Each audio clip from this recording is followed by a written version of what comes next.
शादी के बाद क्या बेटियां पराई हो जाती हैं? पति 2 दिन के लिए ऑफिस के काम से दूसरे शहर जा रहा था तो पत्नी से बोला, चलो तुम्हें तुम्हारे मायके छोड़ देता हूँ। अकेली यहाँ रहकर क्या करोगी, और तुम बहुत डरपोक भी हो। वह खुशी खुशी तैयार हो गई। मायके के घर का दरवाज़ा खुला था। माँ और बाबा बाहर बालकनी में बैठे खाना खा रहे थे, अचार और चटनी के साथ। हालचाल पूछने के बाद उसने अपने बाबा से कहा, आप तो कभी अचार और चटनी के साथ रोटी नहीं खाते थे, तो आज क्यों?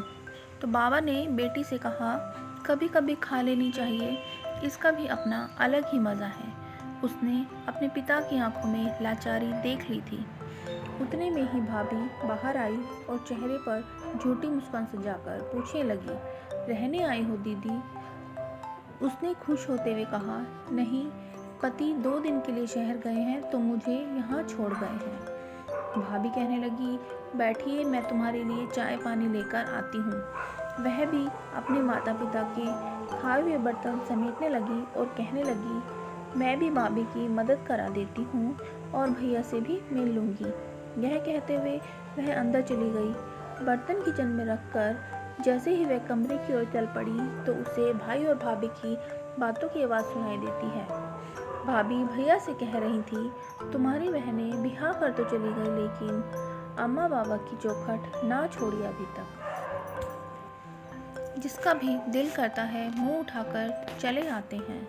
तो भैया गुस्से से कहने लगे, तेरा क्या खाते हैं, यहाँ नहीं आएंगी तो कहाँ जाएंगी?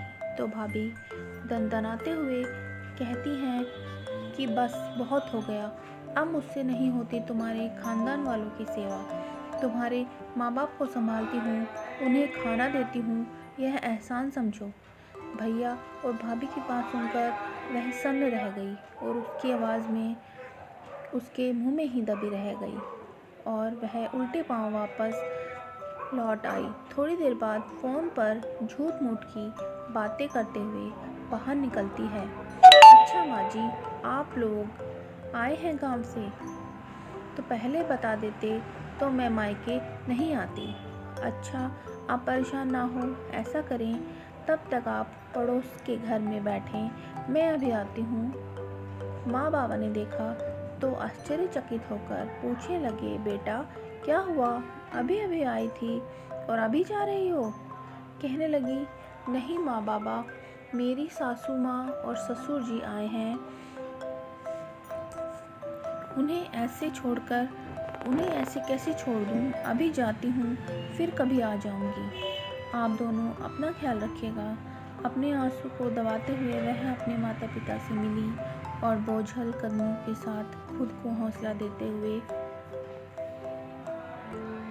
अपने घर को वापस चली गई। उसे रात को खाने में नमक ज़्यादा लग रहा था, जबकि वह नमक